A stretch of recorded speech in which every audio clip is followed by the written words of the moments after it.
digest. From lane to the new shining ground, echo chants where the legends are found.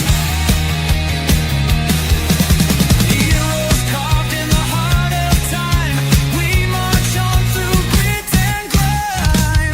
Oh Tottenham, Tottenham till I die. Raise the banner, let it fly. Through the rain, through the fire, this is my club, my only desire.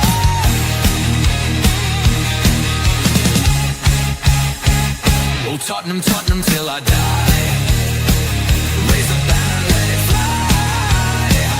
Through the rain, through the fire, this is my club, my only desire.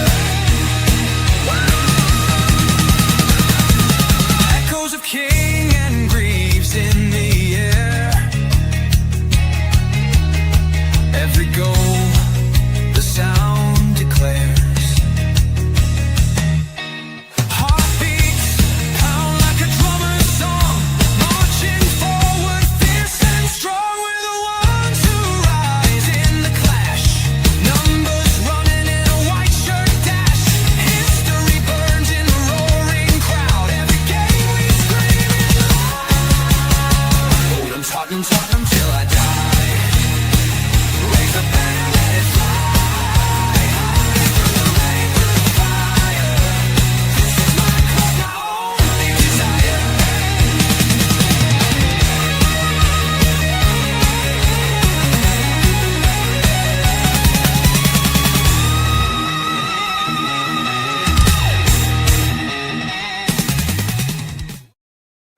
Yes, guys, welcome back to THFC Till We Die. Another show, another bit of content for you guys as we're banging them out of the park at the moment. Yes, a show a night. And of course, everyone does their own shows differently, but big up to everyone. Hope you like, subscribe as we look to get the 3K as quickly as humanly possible. And we're doing it the right way. And it's all about pre-season. We're going to look back. Billy is on his way. He's going to join me in a few minutes. We're going to talk about pre-season. We're going to talk a little bit what's in the news. And it's been very quiet transfer news today. Only a bit of information I got from the people I use that things are moving along. Just because there's no news, Tottenham are bobbling along in the background trying to get transfers done and over the line. Big up the Spurs Searchlight saying, "Hi, Dom, I've been told Savinho and Gakpo won't happen." Well, I'm being sort of told the opposite. So it's going to be very interesting to see how it does relate. Look, we do know the Man City. We know Doku has now been injured. So would that mean Savinho stopping? But we do know Man City are after two Chelsea players as well. So they are looking at Neto and they are looking at Fernandes as well. And to be honest, why keep a player if you're not going to play him? He was kept last season. Oh, we need him. We need this player. He's part of my plans. He's part of what I want to do at Man City. And then they don't play him. So it makes no difference. He wants to go. He wants to move to Man City, to Tottenham. He wants to move club. He wants to play under De Zerbi. Let him go. Stop holding us with a gun to our head over this transfer. And if you continue it, we will just walk away and we'll go somewhere else. But we've left it so long with our forward line and leaving it with 2 weeks to go. 2 weeks to go. And still we are still faffing around like no one's business, trying to get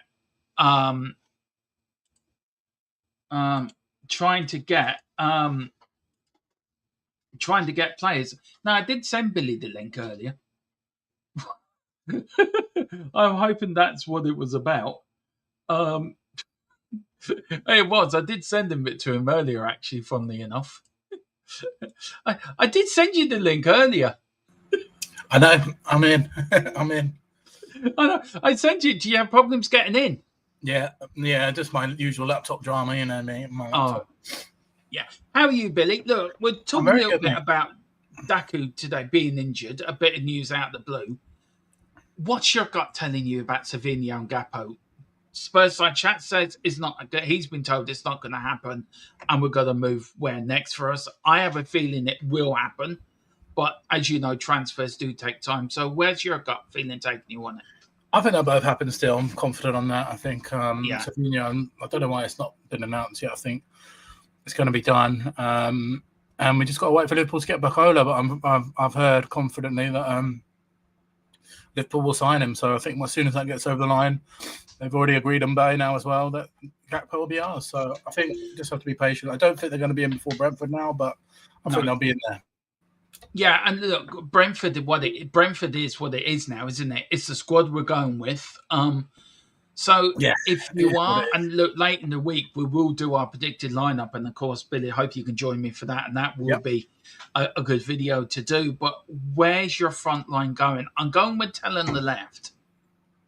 I'm looking at Mikey Moore on the right and then Richie up front. Would that be your front three? Because he's being held, isn't he? He's not allowed to go anywhere until we get this sorted. I think that will almost certainly be the front three for Brentford, without a doubt, at this point. I think that would be the front three, mate. I really do. Obviously, it was the front three versus Hoffenheim. Looked good versus Hoffenheim, I have to say. But there's hope. And then, I know fans are going to be frustrated, and we're all frustrated that we haven't got a forward in, but let's hope we can get the job done versus Brentford. You never know. Mikey Moore might bag a couple of goals like he did at the weekend, and then suddenly you're thinking, oh my God, what are we going to do now with Gakpo Savinho in as well? We've got loads of options. I think my personal opinion is that Mikey Moore will start versus Brentford and maybe Newcastle and then go on loan after that. I don't think he'll stay. I think so. And as well, where you going with the striker? Look, we know Osimhen. I did say last night, the show I put out last night about Osimhen, that he really wants Man United. He really wants Arsenal. Is that just because of Champions League football? Because I think Tottenham are as attractive as any club in London to go to, Billy. Matt, are we being biased? Are we looking at it through rose-tinted glasses? I don't think we're being biased, but I think, a player like Osimhen, who's so an elite player, probably, if you look at the decisions that he makes, he goes to Galatasaray for the money, basically.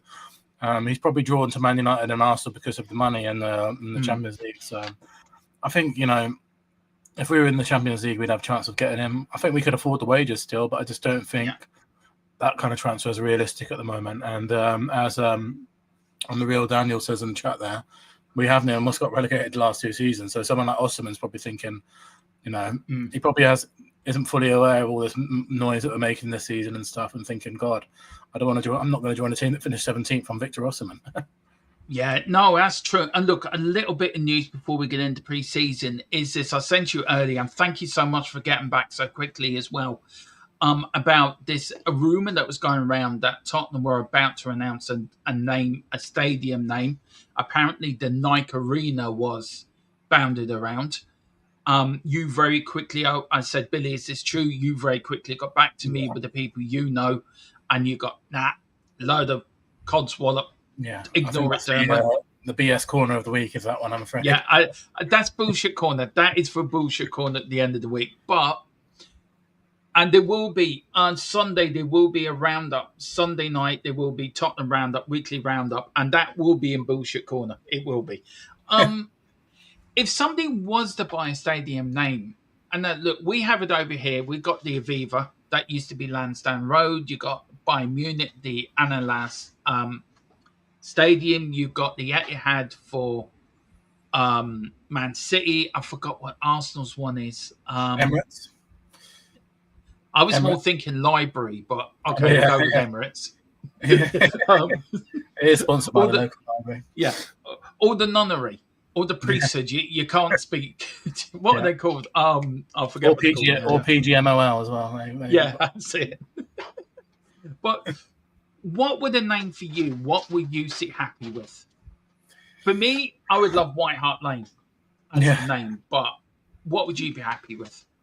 Do you know what? So my local team, Cheltenham, where I'm from, they I think they've had like 6 stadium sponsors in the 2000s, and one of them is like the 100 Smiles Arena or something like that. Or they have some absolutely shocking ones. My local team, Cheltenham. I think obviously for a club like Tottenham, they're going to get it would have to be a massive brand. It would have to be something like your Nike or your Amazon or your or one of the airlines, like an Etihad style brand, because no one else can really afford us. I know Amazon have just bought Liverpool, haven't they? So it's not going to be that either. But it would have to be a major brand. And what I hope it is, maybe the hold up is, because AIA, this is obviously their last season. I imagine whoever it's going to be will say, maybe, we want the stadium and the shirt sponsor at the same time, where they'll give you loads and loads of money to do it. So whether it would be, there would have to be big. I would love it for me. I love Apple. Apple is my brand. I have Apple everything, iPhone, MacBook, even though my laptop's terrible, by the way, if they want to send me a new one. But I'd love there you go. Yeah. The Apple Stadium. Get it out there. The Apple Stadium. Then we'd have like iPhone chargers on all the seats, wouldn't we, and all that kind of stuff. That's true. I was more thinking of the THFC Till We Die Stadium. Yeah. Maybe we could go. I don't know if you've got a spare £1 billion in your pocket, right? But well, you can get a loan out, maybe. You can get a loan. I get a loan now. I can go to the credit union. I got €1. Do you think that might swing it? My question is, mate, do you think, say it changes next week to let's say the Nike Arena, do you think people will start calling that, or do you think everyone will just still call it White Hart Lane? Because I think everyone will just call it White Hart Lane regardless, won't they, really? It's White Hart Lane to me. It's even when it was it's called like when Tottenham Elon Musk Hotspur tried to change the Stadium. name of Twitter, isn't it, to X? Everyone still calls it Twitter. It does. It's what. Look, the one thing about the new stadium, Billy, is I've never felt it was home. Now you go more than me. And Wayne, big up. Thank you so much. It's actually a hoodie. I've got this in hoodie form. I've got the tip. I've got the away top in normal. This is hoodie. Cool Gear 66. What I'll do is I'll put the link into the community section for you guys. I got a load of Tottenham stuff for probably just under €100, and it's really good quality and really good stuff. So that's where I got this stuff from. Yeah, and I really love it. Like, I love it in the hoodie version. It's great for the winter when the nights are cold, when I'm doing watch along, so it keeps me warm. But big up to you, Wayne. Haven't seen you before. Hit the subscription button. And then we got one here for the O'Connor Stadium. Yeah, okay, I'm swinging with that. But no, for me, Billy, it's White Hart Lane. It always has been. And this new stadium. Yeah, just very quickly, Billy, you go to the stadium a lot more than I do, right? You go to every home game, and I wish I could, but you do. I don't. Anytime I've went, it's never felt home. Are you beginning to feel like it's home, or will it take me time to get used to it? Because I'm a tourist, basically. I'm coming over from Ireland a game once or twice a year. Does it feel home to you? You go every week, every other week. It feels like a home, but not the home, if that makes sense. So I think what's good about it, though, is that the routine all stayed the same. Like, it's in the same place. You go to the same pubs. You go down the same train. It's in exactly the same place. So it feels like home in that regard. And Tottenham, the area, feels like home. The stadium, I think we need a season where we have a really good home record, because we haven't had one yet. Yeah. And that season where we went, and I love White Hart Lane. Obviously, everyone loves White Hart Lane. It was the best stadium in the world and everything. But people forget that there were some terrible seasons at White Hart Lane as well. We were shocking, and the atmosphere wasn't always brilliant either. When I used to go to the AVB games, the atmosphere was shockingly bad there. And I think if we have a good season under De Zerbi, where we say we go most of it unbeaten at home, we beat Arsenal at home, we beat Chelsea at home, we turn it into a bit of fortress, then it'll start feeling like home. Because I think we've had every team that you can imagine. I believe statistically as well. I think every team has beat us there. I remember the last season at White Hart Lane, we won 17 of 19 home games and went unbeaten the whole season. Now we've got teams like Ipswich rocking up and beating us, at White Hart Lane. It doesn't feel like a fortress. And I think if De Zerbi manages to turn it into a fortress again, then it'll start to feel like more like home. I don't think it will ever replace White Hart Lane, but I think, I think the stadium is often linked to what's on the pitch, isn't it? And what's on the pitch that's when it'll feel like home. I mean, Man United are going to go through that, aren't they? With their move from Old Trafford to the new, and Arsenal did it. West Ham went from the bowling ground. We're very lucky because we're the only ones that are basically staying in the same place. That was a smart move by the board, I think, by the Tottenham hierarchy. I think it was smart. Did you go to Wembley for the season? I did go to Wembley. That was very strange. Yeah. It was. It's very local to me. Wembley is 20 minutes away, but it was just very strange. But can you just imagine being West Ham and like having to go to a completely new area for your games? It's just weird, isn't it? And heaven forbid, the worst ever is, of course, MK Dons. That's just and Coventry, even who were in. Coventry, they're not in the. Highfield Road's not there anymore, is it? it's just we're lucky that White Hart Lane stayed in the same place. Thank God. I mean, I know that Dan, there's that whole thing about Stratford, wasn't there, with Tottenham? But apparently that was just to put pressure on Harangi or not. But it must be awful being a West Ham fan, having to go to literally a different new area. Like, we're very lucky that we stayed in the same place, really. Yeah, it must be awful for them. Also in the Championship as well, Billy. It must be terrible for them. Like, but we pay for it with our taxes, so at least they get that. That's true. But look, I remember working on the Olympic. I worked on there for about 4 years on the Olympics, 2012 Olympic thing down in Stratford, and I remember bury some skulls to give them a bit of bad luck. No, I did that on the Emirates, and it hasn't worked yet. I think there is a funny story. Yeah, there's a funny story behind that. I'll tell you quickly. We were doing a night shift, and what we had to do, we had to dig next to Finsbury Park railway station. I don't know if people know, when they go into Arsenal, there's Finsbury Park, and then you go straight from there to King's Cross on the train.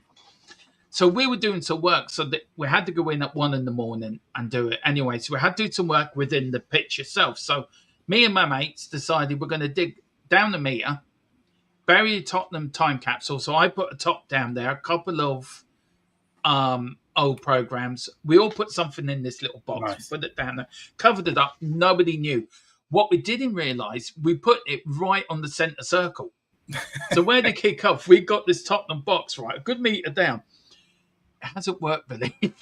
It hasn't done. But to be fair, working on that stadium was, I just wish I was still in England, because I would have worked on White Hart Lane on the new stadium. We saw Arsene Wenger and Thierry Henry every week. And look, I know they're Arsenal, but Henry was one of the nicest people you ever wish to meet. It seems it as well, to be fair. Yeah, him and Wenger used to come up to us and talk to us, and we're Tottenham fans, so we'd go in with our Spurs tops on, and Henry would have the banter with us like, 3-point Saturday, lads, 3-point Saturday. He does seem like a very good guy, unfortunately, and an absolutely unbelievable player as well. Yeah, he was. And on the opening day, they all sent us an invite to go to the test game. They had one test game, and they invited everyone that worked on the stadium, Arsenal, to sit at the stand and watch the test game. And I thought that was really nice of them. Actually, didn't have to do it. They also used to have private police officers walking around the stadium. This is no word of a lie, because people used to write on the wall, "Come on, you Spurs." As serious to God, there was some anti-Arsenal stuff. Believe me, I've seen some stuff make your head twitch. And they used to have private security guys going around and nabbing people and sacking them. It was Arsenal with that paranoid about any Tottenham fan. So when you went in, who do you support? I don't support any team, mate. No, I don't support. But no, I must admit, I was lucky to work on that Terminal 5 and the Olympics. I must admit, it was good fun. Big up to Giant68 with the 10 jewels as well. Gold cons. Still don't know what it's all about, but thank you so much, Giant. Really appreciate it. What about Henry Percy's lane back to the routers?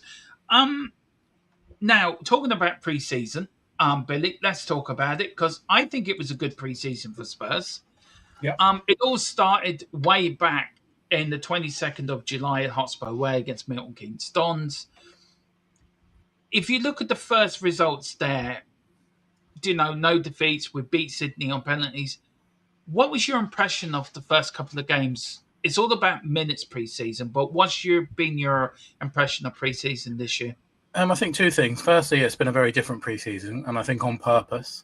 I think De Zerbi and the club, the new medical team, which, let's remember, they've got to completely overhaul the medical team. Yeah. And I think what they've done in reaction to last season's injuries is say, right, we're not going to give any minutes to a lot of the players this summer, because we want to give them a full summer of rest, which is why, likes of Van der Ven, obviously was at the World Cup, but Udogie, Solanke, a lot of players have had very little minutes, and I think that's on purpose. Yeah. And for me, the big story of pre-season has been the young players. I think a lot of the young players coming through, people like Malachi Hardy's been brilliant. I think Mikey Moore struggled, but then he had a really good game with Hoffenheim, and now suddenly he's going to start versus Brentford. And obviously the standout star for me, and for me, easily the most exciting part of pre-season, is Luca Williams-Barnett, who I think is just an absolutely unbelievable talent. And I think he's probably earned his way into a Premier League squad this season, which as a 17-year-old is wild. It is. And look, any games. I mean, for me, the Chelsea game stands out because of Yeah. the last-minute winner. And I But thought we played well with 10 men there, didn't we? Even though we had 10 yeah, men we on did. that team. I think Tell's been excellent pre-season as well. Yeah, The new players have looked very good. Tonali looks brilliant. So yeah, it's been a good pre-season for sure. I think some fans will be like, well, a bit worried about the fact that so many players haven't got minutes, but I think that's by design. I think we've done that on purpose. I think it is. And also, if you look at the games there, if you look at we've played good, apart from NK Don's right and the two games we played in New Zealand and Australia, but Chelsea, Gaddafi, European teams as well. And then, of course, the two teams against Hoffenheim as well, Europa League sort of teams as well. 5 wins, 2 draws, no defeats, 11 goals scored, Billy, 4 against. I think that works out to be a 57% win rate. I'm no good at maths, so maybe you could correct me on that if I'm right or wrong. Yeah, sounds right. But if you look at other pre-seasons, look at last pre-season, there's confidence, isn't there? Because you haven't got a manager saying, first thing you say, well, do you know what? We are going to lose games. That is what we're going to do, lads. We're going to lose games. You got De Zerbi going in there and full and confident. And you see that within Williams Barnett. You see that in Hardy. You've seen it in Tell as well. I know you're a big fan of Tell, by the way. Yeah. I tell you who else has played well. And I must admit, it's Kinski. Again, he's shown what a good goalkeeper is. Do you think last season was the turning point for Vicario? And that's why he's gone. And you look at Kinski and Dubravka as well, and Austin. They've all done well, haven't they? I think it was right to let Vicario go. Yeah, had to. And I think the big turning point, obviously we thought the turning point was going to be the Atletico Madrid game, but it wasn't. Yeah. It was the Vicario injury. Kinski comes in, plays brilliantly, and then suddenly he's turned around and gone, wow, he's our number one. He got a new contract. Now Vicario's gone, he'll probably get the number 1 shirt as well. I think they'll announce that in the next couple of days as well. And yeah, what a brilliant turnaround. But I also just feel like, because last season, pre-season, obviously Thomas Frank had a pretty good pre-season, and we ended up losing to PSG, and we beat Arsenal last season. But I just kind of feel like this season, though, we've seen the football, haven't we? The football looks a lot better. We look so much better on the ball. And that Hoffenheim game in particular, I thought we looked great on the ball. The Chelsea game, even 10 men, we had more possession. It feels like De Zerbi's methods are really getting through to the players. And I think, it's really pleasing on the eye. But, I mean, I'm so unbelievably excited by Luca Williams-Barnett. I just can't wait to see what's going to happen, because I think we're looking at a generational talent there. I really do. And I know you shouldn't hype up youngsters too much, but I think this is one of the best youngsters that the country's got. So if you can't be excited about that, then what's the point? Yeah, it is. And look, you shouldn't big up youngsters. I agree with you. But if you look at Williams Barnett, right, for an example, how impressed were you? I was really impressed with him. And you look, we got rid of Will Lancashire, we got rid of Ashley Phillips. Mikey Moore, I've been a bit disappointed with him. I think, yes, he played well against Hoffenheim. But I think he's backwards to the wall then. I think De Zerbi said to him, right, go out and show me what you can do. I'm just really impressed with Williams Barnett. Where can that kid go? Does he remind you of anyone? Because he reminds me a little bit of Tony Galvin or Alan Lennon. That sort of runs down the line, but he's got the skill of Glenn Hoddle to turn it on the sixpence. And how should we nurture these young players in? Because we've got to give them minutes, but we've got to be careful with it as well. Yeah, I mean, it reminds me a bit of Cole Palmer, it reminds me a bit of Paul Gascoigne. I mean, you can give him some big names, don't you? But he deserves it. Glenn Hoddle. I mean, if you're comparing any player to Glenn Hoddle, that's when you know that they're good, isn't it? Right? Doesn't get much more praise than that. But I just feel like every time I've seen him in pre-season, everyone's like, I think our natural tendency as Spurs fans is to go, he can't be ready yet, he's only 17, give him another season on loan or under 21s. You watch him play with these men's teams, he looks like the best player on the pitch. It's like, come, what are we waiting for here? Let's just put him in. And I think for me with him, I don't think he can go on loan anyway because he's too young. Yeah, I think we have two choices. Either put him in the under 21s, where he'll be the best player on the pitch every game. For me, though, I would just keep him in the first team squad. I really would. I have him on the bench in Premier League games. He'd get 5-10 minutes here, because if we're drawing a game 0-0, just chuck him on. I would chuck him on. I think he's ready. You got Ngoma at Liverpool, 16, 17. You got Max Dowman at Arsenal playing last season, same age. I think he needs minutes, and by minutes I mean Premier League minutes at this point. That's how good he is. I would keep him around, and I think the best thing for him would be right now would be in trading with De Zerbi every week and seeing that. Yeah, because everyone talks about how I don't know if you saw that Legends thing last week. I did. But all the legends are like saying how amazing De Zerbi trading is. They've never seen anything like it. We'll get Luca Williams-Barnett in that every week then.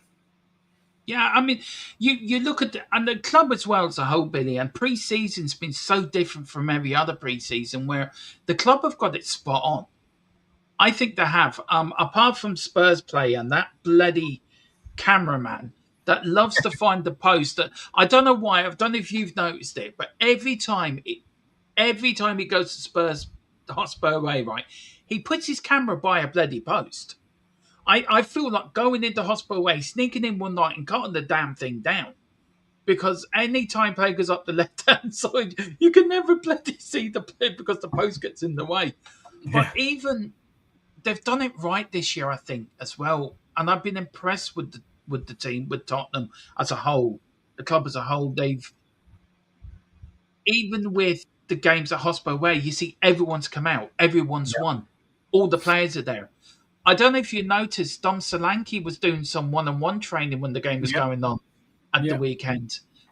He's just posted on his Instagram as well, hasn't he? So I'm not on Instagram, so I let you go. Posted almost time with a picture of himself, so it sounds like he's ready. Am I being look? Me and James had this conversation last night. We've got into a bit of a debate about Gakpo being an upgrade on Solanke and Richarlison, and I think he was. James thought he wasn't. I then went, well, look, Ollie Watkins is an upgrade on Solanke, but you go and see him every week, Billy. You go to the ground, so I'm more guided by you on this. Am I being too harsh on Solanke here? No, I don't think so. Is he that bad? I think he's been that bad last season. I think first season he was quite good. I think he scored 17 goals, didn't he? I think something like that. But it's just been so inconsistent. And I think a lot of it is psychological with him. He seems to feel something and then say he doesn't want to play and all that. The sore throat in the North London derby. And don't. For me, I would get rid. I would get rid. I think I would get rid. Look, we've got a lot of news today cover as well. A lot of, I would call it, this is silly season now. When you get into the last few weeks of the window, you're going to silly season. I don't know if you saw the Harry Kane news about a Saudi Pro League talking to his representatives. Tottenham also have spoken to Harry Kane's representatives, apparently. He still hasn't sorted out a new contract. He's got 12 months left. Surely Tottenham cannot be ready to pull the rabbits of all rabbits out of a hat, are they? No. Or am I dreaming? But would you put it past Tottenham to do it, though? Would you put it past? I mean, this is a big window for Johan Lang, isn't it? If he pulls that one out, the rabbit out the hat, I mean, I think I'd be in his debt for the rest of my years at Spurs. But I think they'll try. But I think he'll renew at Bayern. He'll have one more season there. And the next season is the one where we've got to go all out for Kane, for me. Yeah. I think he wants one more crack. From my opinion, he wants one more crack at the Champions League with Bayern. And if they don't win it, then he'll come back to the Premier League. So I think, we should try or say to him now, look, go and play another year at Bayern. Next season, you're coming back home.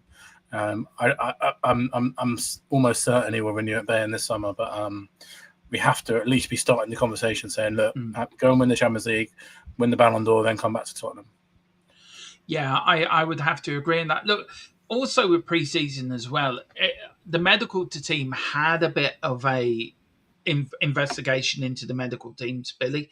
It has come out that now each physio has the defenders, another physio has the midfielders, another physio has the attackers, another physio has the goalkeepers.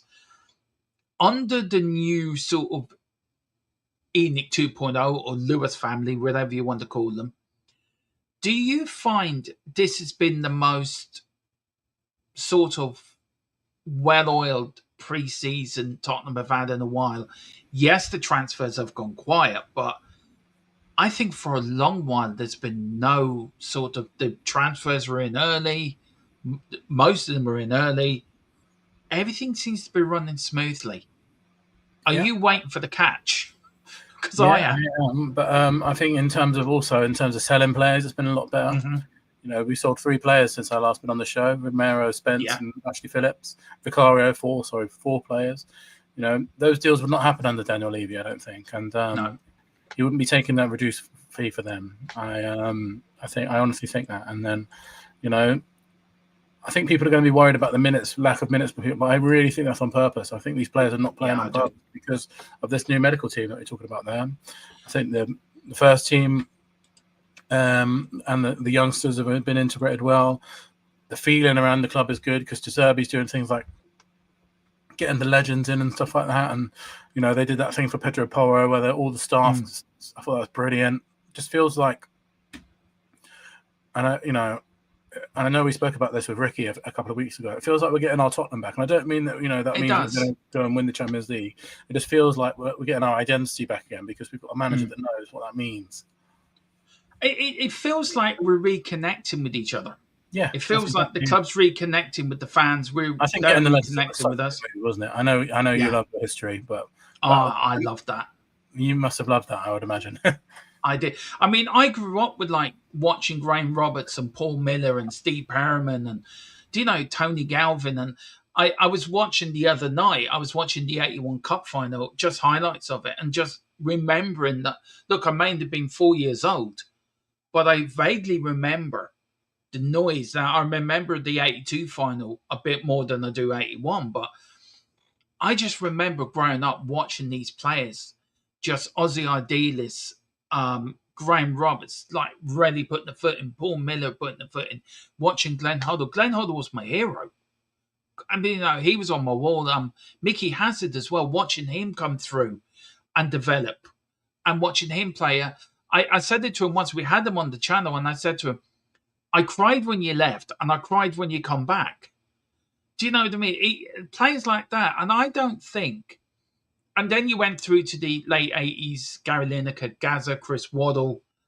Could you imagine? And we nearly did have it, Billy. Waddle, Hoddle, Gazza and Lineker in the same team. Could you imagine? Yeah. I'll play most of them on Sunday, mate. Yeah. And still. It's like, I always said it growing up. We're always saying, I don't know if you know it, but I remember growing up, I used to know a fella used to go to Tottenham. He was a season ticket holder and used to give me a season ticket if you didn't go. And there were old fellas that saw the 60s side like back then. And he always said to me, Tottenham always find a way to shoot themselves in the foot.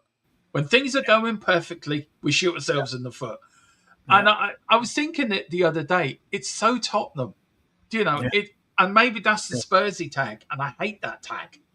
But it's important. We can't forget the past, Billy. We can't forget. I mean, you can't forget the past you saw.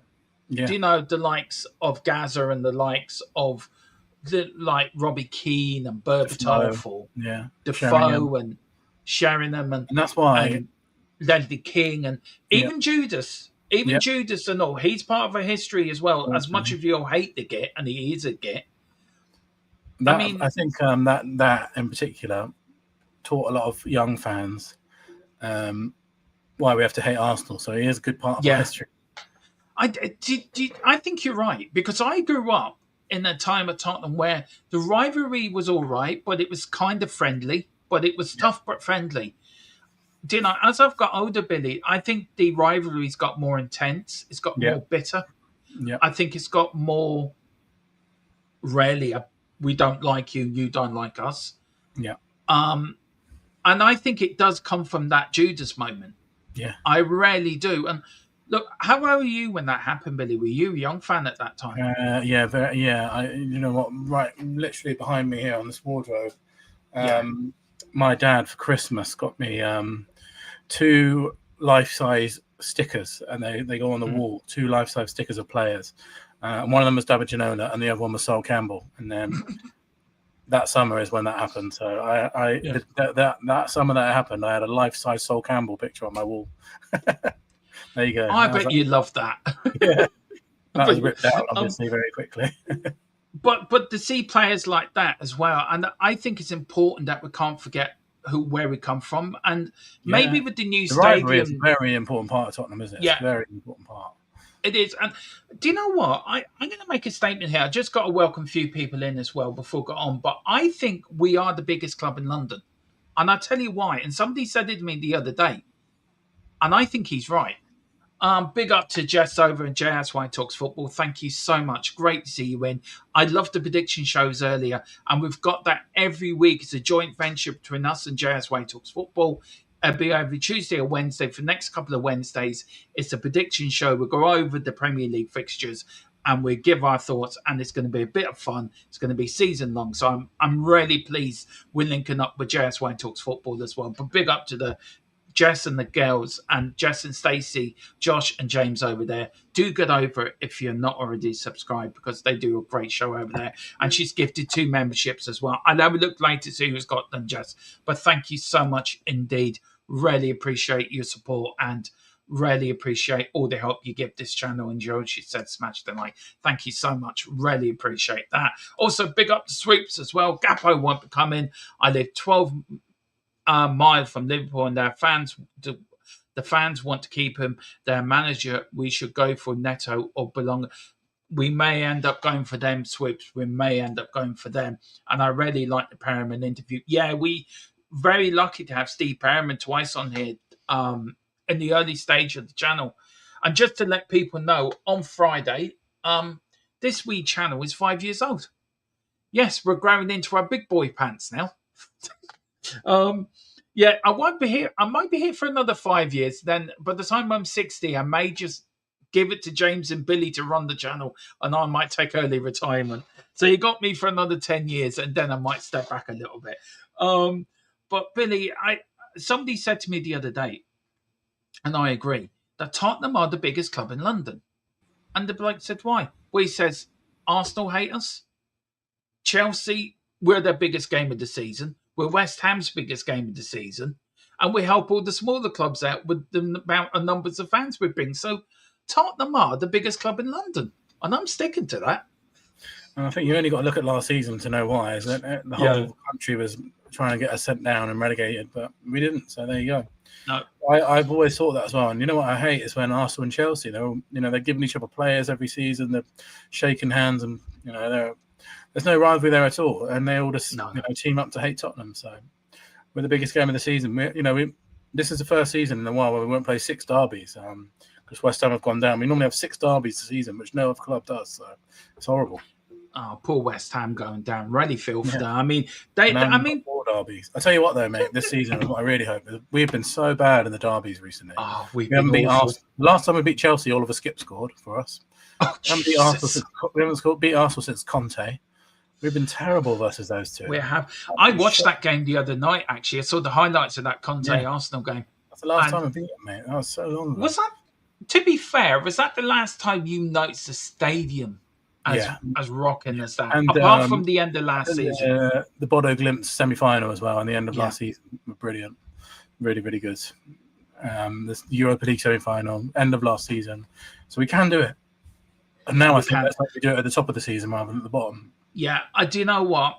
I look, we'll get our predictions at the end, guys, and we do have Friday for the pre-match build-up. We will go through our predictions. That is the big Tottenham prediction show. But somebody asked in the chat, so I thought me and Billy would give our early predictions tonight. They might change. But Billy, look, let's go quickly through transfer news. Harry Kane, of course, that news as we've dealt with Harry Kane. We know Gakpo, we know Doku has been injured at Man City. We know Savinho could be staying here. We know Gakpo might stay in Liverpool. Where should Tottenham look now? Where should Johan Lang tonight and the recruitment team, where should they be looking now? Because we know we need wingers. We need strikers as well. We need a striker, Billy, desperately. Where do we go? Right, you have to get Gakpo and Savinho over the line because those are the two deserving ones. And then I think Watkins, I believe, I'm just reading now, is going to Saudi, so he's off the table. Osimhen is not going to happen. There's not a lot left, is there? No. So I saw a link with Mateta. Not sure about that one. Balogun, I would maybe take something like that. No, please, no. There's not a lot out there, is there? There's not a lot. No. Nico Jackson, I saw a link with him. Yeah, the only time Jackson looked good is when we were down to 9 men and Ange had us playing suicidal football. He scored a hat trick. Even then he had to wait the last 2 minutes to actually score a goal because he missed a sitful before then. How confident are you with your information that them 2 transfers will happen, Billy? Savinho, 95%. I've just apparently been told that he wasn't in Man City training today either, so that's definitely going to happen. Yeah. Gakpo, not sure. I think 80% because I do think Liverpool will get Barcola, so then they'll have to sell Gakpo. So I do think that'll happen. I think they'll both happen. I really do. Striker, I'm not so sure on. Are we looking at deadline? Well, don't forget Gakpo can play as a striker as well, can't he? Yeah. He can play up front. I mean, as I've said, controversially, I would still buy Krupi even though he's injured, just because he's only injured for 2 months and then you've got him for the whole 10 years. But I don't think I'll do that. That's not a bad point. You know, it's not a bad shout there. Yeah. And it gets him used to the club. It gets the physios used to him because he If that's will be your choice. spending a lot of time. If that's your choice for a striker for 5 years, and 2 months is not going to make a big difference. Well, you know, half our fan base is going to be like, why are we buying him? Why are we buying him? He's injured. Yeah. I swear to God, half our fan base don't get it, don't think logically. Because you're right in what you're saying. If he's going to be a striker for the next 5 years, say to Bournemouth, right, okay, he's injured. We'll take him at a cut down price. We'll get him fit again. And then he's got a whole season working on the De Zerbi. Exactly. I'm watching De Zerbi and getting ready for next season. I agree with you. Just very quickly on the players coming back. I know we talked about players not getting minutes, but we know Van der Ven, Udogie hasn't been seen any minutes at all. Are you worried about Udogie? Because that for me has been the strange one because he's not injured. He didn't go to the World Cup. Do you think this incident that he faced in London at the end of last season, do you think that might be mentally affecting him a little bit? Yeah, and I also think they're paying him really carefully because they don't want him to they don't want to risk him at all. But I think he'll be on the bench on the weekend and then he'll probably start the next game. So I think Andy Robertson's going to play there, isn't he? So I'm happy with that. Yeah, I think so. So yeah. One thing about Robinson as well, he does offer us something we've never had before. 2 fullbacks across the ball. When was the last? Would you go back to Walker and Rose, the last fullbacks? I mean, I can go back to Potley Perriman and Chris Hughton. Could that done that over the years at Spurs? But would Walker and Rose be the last fullbacks you think we had that could cross a ball?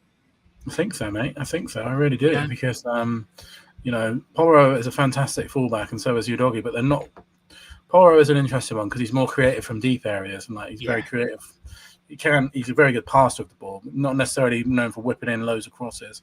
Udogie is just not a crosser at all. He's more of a beater man and pass inside kind of fullback. But I mean, Danny Rose had a wicked crosser. I think one of the best crosses I've seen at Tottenham is Kieran Trippier as well. That guy can cross the ball. He was very good. Yeah. Would you have took a punt on him? Well, I watched him the other day for Wolves the other day, so I thought he was looking good. I mean, look, you had him, you had Kai Walker at Burnley, still playing pretty high standard football as well. Look, I'm looking forward to the season, Billy, as you are. I know you have to wait a week before you get back to the stadium for Newcastle, but I'm sure you will be around at the weekend helping us with our match day coverage. Just very early, and I'll give you a few days before we get into it on Friday, but Tottenham this season, what's your gut telling you?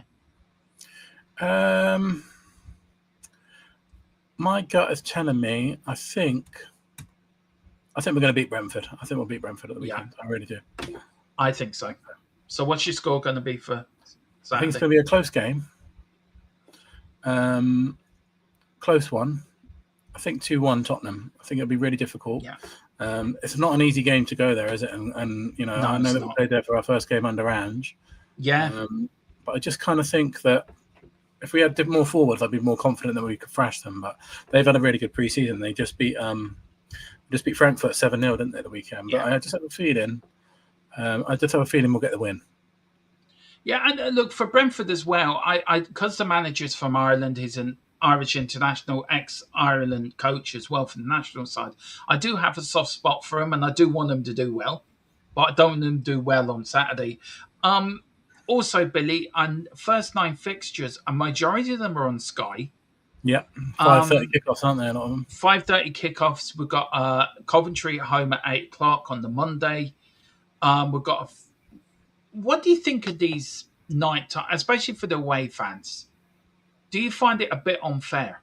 Like if you were heading, like remember we played Villa away at 7 o'clock on the Sunday, wasn't it? Yeah. Just very on list to wrap up the show. But do you feel that against guys being unfair to the fans? Yeah, and I think they need to do is they need to publish the changes much quicker. I saw some people this weekend. Spurs put Coventry tickets on sale, and then it went to a Monday night, and then lots of people can't make it. I'm not blaming Tottenham for that. I'm blaming Sky for that. And I know Tottenham have issued immediate refunds, which is good. But for me, it's just Sky don't care about football fans at all. They don't. I mean, some of the ones that happened last season are ridiculous. Like you go into Newcastle at 8 p.m. on a Wednesday night and stuff like that. Or I think we had an 8:30 kickoff versus Newcastle. We did.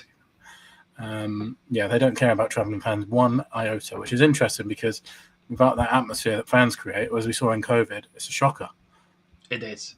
And look, like me, you're buzzing. I'm buzzing. It's the start of a new season, isn't it? It's the start of a 9-month adventure. Ups, downs, happy, sad, mad, angry, all the emotions.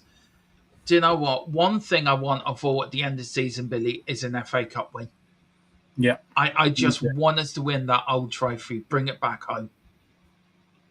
Yeah, me too. That that's my big aim for the season. Get the FA Cup back. It's been, we haven't won it in my lifetime. So yeah, I was 14 the last time we won the FA Cup. I can't believe 14. Like we are the FA Cup Jesus. team. Yeah, I mean, like in my lifetime, I've seen this. I've been alive for. We were in 4 FA Cups, won 3 and lost 1 in a 10-year period. And then won a UEFA Cup and lost the League Cup to Liverpool, I think, in 82. Yeah, we lost to Liverpool 82, 1-0 up, and Liverpool equalised in the 90th minute and 1-3-1. But look, that is it, guys. That is your sort of pre-season review. Me and Billy have been quite happy with pre-season. We've nattered on about Tottenham as well. Anything else you want to talk about, Billy, before we wrap up? Anything you want to put out there? No, but I'm looking forward to doing a couple of Brentford previews with you, and it'd be good. Starting to get excited now. It is. Yes, we've got a lot coming up. Friday, we've got the build-up show. Of course, for you members, we've got the predicted lineup for you guys going out for your members first, then for non-members out. After Saturday, we're starting at 4 o'clock with a new build-up show. We're going to do the build-up plus the watch-along. So we're going to do a little bit different this season. We thought we'd just, instead of go on 15 minutes ago, we're going to go on early. We're going to talk about the game. We're going to talk about the lineups as they come out as well. Be there for that as well. But a lot coming up. And, of course, Billy, James with me all the way to next May, where hopefully we'll be doing a live broadcast from Wembley Stadium. I mean, that would be the dream. But, Billy, thank you again for watching me. Where can people, apart from finding you here, bud, where can people find you as well? Here every week, and then just Billy C on Twitter, and a bit last one on Spurs as well. But always here with Dermo every time. Yeah, do you know what, Billy? You've been a great to the channel as well. I have to say, you've been really enjoy working with you. But guys, we are not on tomorrow night. I have a night off because I've commitment somewhere else. I'm covering the Celtic game for Jess, so you can find me there. Thursday podcast 6 o'clock. Join us for that. Then 10 o'clock for some transfer news and reviews. And then Friday is the build-up show to Brentford. And then Saturday, all your matchday content. Guys, join us then. Thank you all for watching. Come on, you Spurs. Come on, you Spurs. In the Zerbi we trust.